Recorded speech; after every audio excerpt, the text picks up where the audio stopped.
Səndə nəsə uğur görüb, neymət görüb, fəzilət görüb, gözəl xüsusiyyət görüb, onun səndən çıxmasını arzulayır. Həsəd budur. Niyə o? Mən yox. Niyə o, mən yox? Məsələn, bazarda işləyir, özünün işi getmədi. Heç nə sata bilməyib axşama qədər. Heç nə sata bilməyib axşama qədər, çıxanda iş yoldaşından soruşur, sən heç sata bilmirsən? Deyir, yox. Öz içində sevinir, şükür, bu da sata bilmədi. Dilinə gətirməz ha. Sevinir. Ya məsələn, şagird məktəblər üçün deyim, görür, özü 3 alıb, o birisi sinif yoldaşı da məsələn, o 2 aldı. Yaxşı, rahatlaşır ki, o da 2 aldı. Nə olsun, mən tək deyiləm ki. Bu nədir? Bunlar paxıllıqdır. Qonşum getdi qabağa, mən qaldım, paxıllıqdır. Qonşunun oğlu imtahanla instituta daxil olmayıb, kesilib imtahandan bu sevinir. Deməli, ona qarşı paxıllığı var. Tapsında nişanələri deyirəm. Hələ də bir cürdür da. Hələ də bir cürdür. Özümüzü bir dənə təftiş eləyək. Tapacaq. Ziyanı nədir? 2 dənə ziyan keçən cümlə demişəm. Davam edeyim mi? Davam edirəm. Ziyanlarından biri budur. İnsan hətta fizioloji bədəndən söhbət edirəm. Xəstəliyə tutular. Mən hədisi oxudum, sonra araşdırdım. Tibbi tərəfdən araşdırdım. Bunun nə əlaqəsi var? Araşdırdım, gördüm ki, hədis budur. Bir, sihhətul cəsəd min qillətil həsəd. Paxıllığı uzaqlaşdırın özünüzdən. Həsədi uzaqlaşdırın ki, sağlam qalasınız. Hədisə bax. Sonra araşdırdım, tibdə bunun nə şeyi var. Deyir, bax, paxıl insan biraz gərgin olar. Narahat o getdi, mən qaldım. Gərginlik. Bu gərginlik səbəb olur depressiyaya. Bu gərginlik səbəb olur ürək və qan damar sistemində müəyyən problemlərin yaranmasına. Gərginlik ya. Gərginliyi yaradan nədir? Paxıllıq. Yəni ona görə əvvəl gündən sizə nə dedim? Dedim, elə xütbə danışacağım ki, təkcə namaz qılanlar yox. Heç, yəni, hamı yararlana bilsin. Bax, deyirəm də dünyava ziyanı var, qardaş.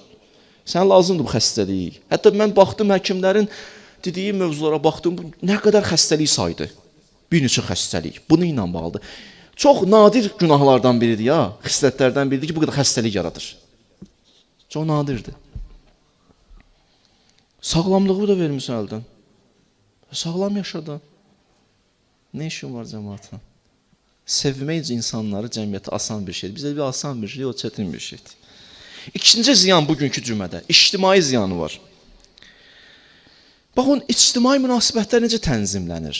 Mən səndən həmkar olub işləmək istəyirəm, iş qurmaq istəyirəm. Necə olmalıdır?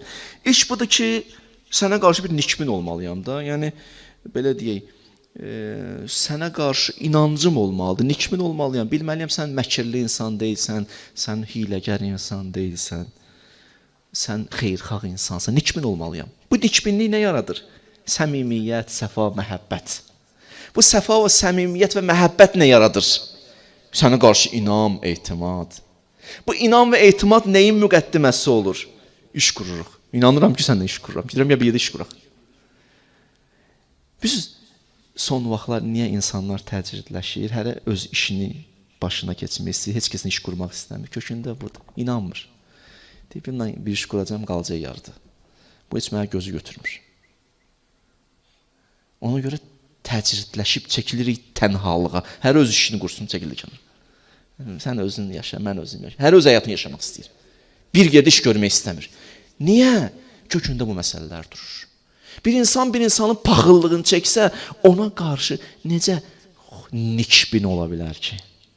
Mən sənə paxıllığı çəkim, bizdən uzaq olsun. Necə sənə qarşı nikbin olacam ki? Paxıllığımı çəksəm, hələ hey sənin pisliklərini görməyə çalışacağım, yaxşıları da pis yerə yozacağam. Budur da bunun nəticəsi, təbii nəticəsi. Məntiqi sonluğu budur. Sən nə iş qura bilmərəm ki mən? Hədislərin deyim, görün ki, düz nəticə çıxartmışam, yoxsa yox. Hədislərinə baxın. Leysə li həsud xullə. Paxıl insanın dostu olmaz. Hədisdir. Necə dostluq olmayacaq, mən sənə inanmır, necə dost olaq? Gəl dost olaq. Oturuq, axşam çay içirik, güya bu dostluq bundandır ki. O da əlində telefonla, nəsə oyun oynayır, bu da kimləsə yazışır. Bunlar oturublar, kişilər, dostlar oturublar. Hər özündədir. Nəsə bir şəkillə elə göstərmək istəyir, biz dost deyilsiniz. Dost deyilsiniz.